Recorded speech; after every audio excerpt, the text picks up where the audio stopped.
Hello भाइसेस, welcome to Guruma Hindi tarot. और ये रीडिंग है इस बारे में कि वो आपसे क्या एक्सपेक्ट कर रहे हैं।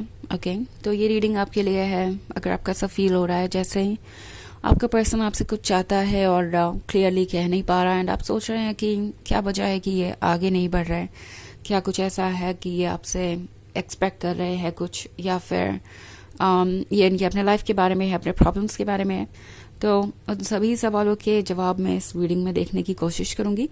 सो चलिए आगे बढ़ते हैं और देखते हैं कि आपके लिए क्या मैसेजेस हैं एंड वो आपसे क्या एक्सपेक्ट कर रहे हैं। Messages for Pisces।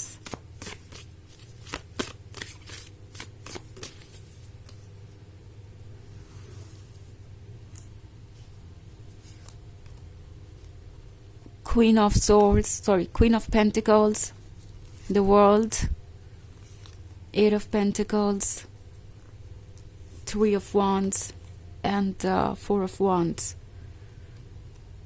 Okay. So, Eight of Pentacles के साथ ये पर्सन एक्चुअली ये एक्सपेक्ट कर रहा है कि आप अपने वर्ल्ड से बाहर आएंगे।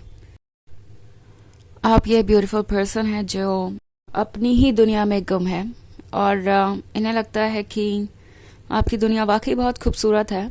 इट्स लाइक आप अपने लाइफ से सेटिस्फाइड हैं, आपके अपने रूल्स हैं, आपके अपने प्रिंसिपल्स हैं, आप अपनी ज़िंदगी में कंफर्टेबल हैं एंड आपको ऐसा नहीं लगता कि किसी के लिए आपको अपने लाइफ में चेंजेस लाने की ज़रूरत है, किसी के लिए अपने स्टैंडर्ड्स को बदलने की ज़रूरत है। आई थिंक नेक्स्ट कार्ड है एट ऑफ पेंटिकल्स का। तो ये पर्सन ये एक्सपेक्ट कर रहा है कि आप कुछ चीज़ें सीखें बिकॉज इससे उन्हें मदद मिलेगी। अगर आप उनके अकॉर्डिंग लाइफ को जीना सीख जाते हैं, अगर आप उनके वर्ल्ड में फिट हो जाते हैं अपने वर्ल्ड को छोड़ के, तो चीज़ें परफेक्ट हो जाएंगी। तो डेफिनेटली ये रिलेशनशिप आगे बढ़ेगा। सो आई थिंक ये पर्सन चाहता है कि आप एडजस्टमेंट्स करें या बेसिकली आप उनके लाइफ में जो भी नेगेटिविटी है या प्रॉब्लम्स है या इश्यूज ऑब्स्टेकल्स है या आप दोनों के बीच में जिस भी तरीके का डिफरेंस है स्टेटस में, फाइनेंसेस में या किसी भी चीज़ में, उसे आप इग्नोर करें और अपने वर्ल्ड से बाहर आकर उनके साथ लाइफ को जिए। Okay, also eight of pentacles का कार्ड है यहाँ पे। तो ये पर्सन ये भी एक्सपेक्ट कर सकता है आपसे कि आप उनकी किसी तरीके से मदद करें या कुछ ऑफर करें। ओके, नाउ कुछ केसेस में ये फाइनेंसेस के बारे में हो सकता है, वैसे ये मदद किसी भी बारे में हो सकती है। ओके, इन्हें किसी तरीके का एडजस्टमेंट चाहिए आपकी तरफ से बिकॉज इससे लगता है उन्हें कि आसानी होगी। थ्री ऑफ वॉन्ड्स के साथ ये वो पर्सन है जो बिगर पिक्चर को देख रहा है। ओके, ये देख रहा है कि आप कितने खुश हैं अपने वर्ल्ड में, आपके पास वो सब कुछ है जो आपको कभी चाहिए था, but at the same time वो सोच रहे हैं कि आपके और उनके बीच में बहुत डिफरेंस है। ओके, आपका वर्ल्ड उनसे कहीं अलग है, आप उनसे कहीं बेहतर है या बहुत ज़्यादा ऑर्गेनाइज्ड है, या आपकी लाइफ उनसे कहीं ज़्यादा सॉर्टेड आउट है, या फाइनेंशियल स्टेटस में आप दोनों के बीच बहुत अंतर है। कुछ तो ऐसा है जिसकी वजह से इस पर्सन को लगता है कि आप अपनी दुनिया में खुश हैं, वो दुनिया उनकी दुनिया से कहीं बेहतर है। सो आप उसमें आना नहीं चाहेंगे और अगर वो आपके साथ कमिटमेंट करते भी हैं तो भी आपको बहुत सारे एडजस्टमेंट करने पड़ेंगे। सो सूनर और लेटर जब आपको इन एडजस्टमेंट्स को करना पड़ेगा तो आप उनमें इंटरेस्ट लूज ही कर देंगे। सो फोर ऑफ वॉन्ड्स के साथ ये वो पर्सन है जो कमिटमेंट के बारे में सोच रहा है। उनके माइंड में ये बात हमेशा आती है कि अगर आपके जैसा लाइफ पार्टनर हो तो लाइफ इंटरेस्टिंग होगी, अगर आपके जैसा लाइफ पार्टनर हो तो फिर उन्हें किसी और चीज़ की ज़रूरत नहीं पड़ेगी। But then at the same time यही सवाल दिमाग में आता है कि क्या आपके लिए भी फ्यूचर उतना परफेक्ट होगा उनके साथ? कहीं आप उन्हें किसी तरीके से जज तो नहीं करेंगे जस्ट बिकॉज आपको आदत है अपने लाइफ में सब कुछ एंजॉय करने की, कंफर्टेबल रहने की। कहीं ऐसा तो नहीं होगा कि कल को वो कमिटमेंट करे एंड देन बाद में आपको ऐसा लगे कि वो आपके लिए सूटेबल नहीं है। तो ये सारी चीज़ें इस पर्सन को परेशान कर रही है। आई थिंक ये पर्सन चाहता है कि आप उनके लेवल तक आएँ ताकि आप दोनों सेम पेज पर आ सकें या अपने इस ब्यूटीफुल वर्ल्ड से बाहर आके उनका वर्ल्ड देखें और ये एक बहुत ही कॉम्प्लिकेटेड सिचुएशन हो सकती है। ओके, इसका मतलब ये होगा कि आपको कुछ चीज़ों पे कॉम्प्रोमाइज़ करना पड़ सकता है। ऑल्सो क्वीन ऑफ पेंटिकल्स है, तो वो जानते हैं कि आपका गुस्सा वाकई में बहुत स्ट्रांग हो सकता है। अगर आपने सोच लिया कि आप किसी को इग्नोर करेंगे पाइसेस, तो फिर वो एग्जिस्ट नहीं करता आपके लिए। और इसी वजह से ये पर्सन थोड़ा सा संभल के चल रहा है। ओके, और वो जानते हैं कि अगर वो ज़्यादा जल्दबाजी दिखाएंगे या आपको ऐसा लगेगा कि वो आपके काबिल नहीं है, तो आप उनसे पूरी तरीके से कट ऑफ हो जाएंगे। उन्हें इस बात का डर है।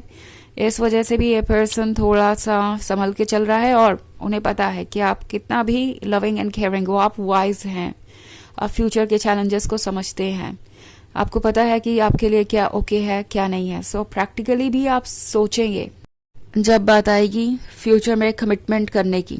ओके, एक रियल कमिटमेंट करने की, बिकॉज रिलेशनशिप सिर्फ लव के बारे में नहीं होता, ये चैलेंजेस और रिस्पॉन्सिबिलिटीज़ के बारे में भी होता है। ये बात आप अच्छे तरीके से समझते हैं, वो उन्हें पता है, बट वो चाहते हैं कि आप उन सारे आइडियाज़ को साइड में रख के उन्हें एक मौका दें। ओके, सो ये एक जनरल रीडिंग है। वैसे तो ये सबसे रेजोनेट नहीं करेगी, एनर्जी रिवर्स हो सकती है अगर आप क्रॉस वॉचर हैं। इसके अलावा अगर आप पिछले वीक की रीडिंग देखना चाहें तो उसका लिंक आपको डिस्क्रिप्शन बॉक्स में मिल जाएगा, हमेशा की तरह। तो चलिए आगे बढ़ते हैं और देखते हैं और क्या मैसेजेस हैं आपके लिए।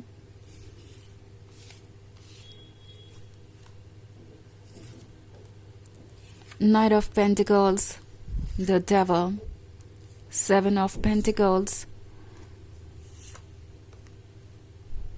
Judgement and four of pentacles. Okay, so हमारे पास है seven of pentacles. Seven of pentacles के साथ लाइफ जैसे लगता है काफ़ी ज़्यादा रुक सी गई है। आप वेट कर रहे हैं, कब से सोच रहे हैं कि ये पर्सन आखिर फाइनल स्टेप क्यों नहीं ले रहा है। और ये भी एक वजह हो सकती है कि आप सोच रहे हैं कि कहीं ऐसा तो नहीं कि आपको कुछ करना बाकी है जिसके बाद ये पर्सन आगे बढ़ेगा। कहीं ऐसा तो नहीं कि वो आपसे कुछ एक्सपेक्ट कर रहे हैं, उसके बाद ही वो आपको कमिटमेंट देंगे। एंड हो सकता है पॉसिबली आप में से बहुत सारे लोग इसलिए ये रीडिंग देख रहे हैं। बट द डेविल का कार्ड है। आई थिंक पाइसेस, आपके दिमाग में ऐसे बहुत सारे थॉट्स हैं जो कि रियल नहीं है। ओके, अगर आप खुद को जज कर रहे हैं या किसी वजह से आप अपने इमोशन से इतने ज़्यादा अटैच हो गए हैं कि आप किसी भी तरीके से इस रिलेशनशिप को आगे बढ़ाना चाहते हैं, तो टैरो आपसे कह रहा है कि फ़िलहाल आपकी आंखें बंद है, इन आँखों को अभी खुलना बाकी है। सो जजमेंट का कार्ड है यहाँ पे। उन बातों को मत भूलिए जो इस पर्सन ने आपसे कही। ओके, वो बातें दरअसल आपके लिए इम्पोर्टेंट थी, और वो चीज़ें इस पर्सन के उस साइड को दिखा रही है जो इन्होंने अब तक आपसे छुपाया है। सो आई थिंक टैरो आपसे कह रहा है कि आपको केयरफुल रहने की ज़रूरत है।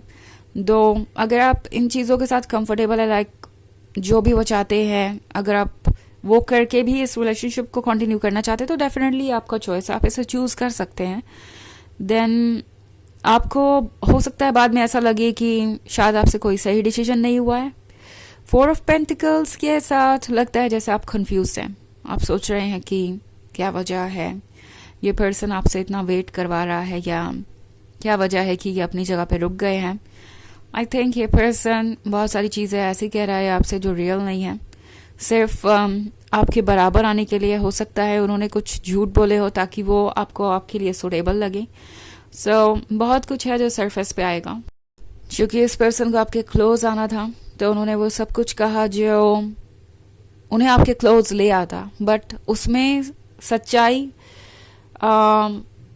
उतनी नहीं है जितना आप समझ रहे हैं। मे बी कुछ ऐसा है जो अभी आपके सामने आना बाकी है। ओके, उसी के बारे में शायद टैरो आपको वार्न कर रहा है। चलिए देखते हैं आपके लिए ऑरेकल मैसेज क्या है, और फिर चीज़ें थोड़ी और क्लियर हो जाएंगी।